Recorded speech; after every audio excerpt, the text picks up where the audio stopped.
दुर्गमासुर नाम का एक राक्षस होता है जो ब्रह्मदेव की तपस्या करके उन्हें प्रसन्न करके अमरता का वरदान प्राप्त करना चाहता है।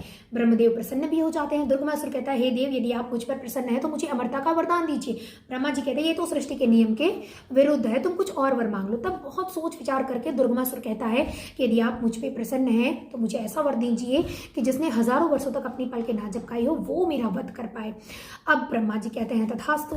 दुर्गमासुर को लगता है कि अब तो वो अजेय हो चुका है, अपराजेय हो चुका है और अब उसका कोई वध नहीं कर सकता है। ये सोच विचार करके उसका जो अत्याचार है वो लोगों पर पड़ने लगता है।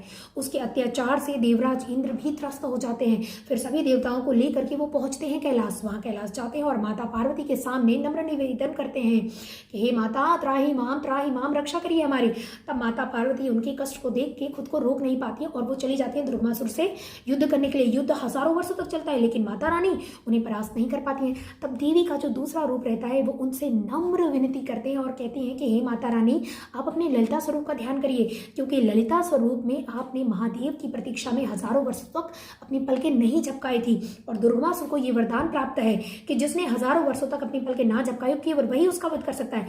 तब देवी ललिता का स्वरूप लेती हैं और माता रानी दुर्गमासुर का वध कर देती हैं। इस प्रकार तब से माता रानी को देवी दुर्गा के नाम से भी जाना जाता है। नमस्कार, आज के लिए बस इतना ही।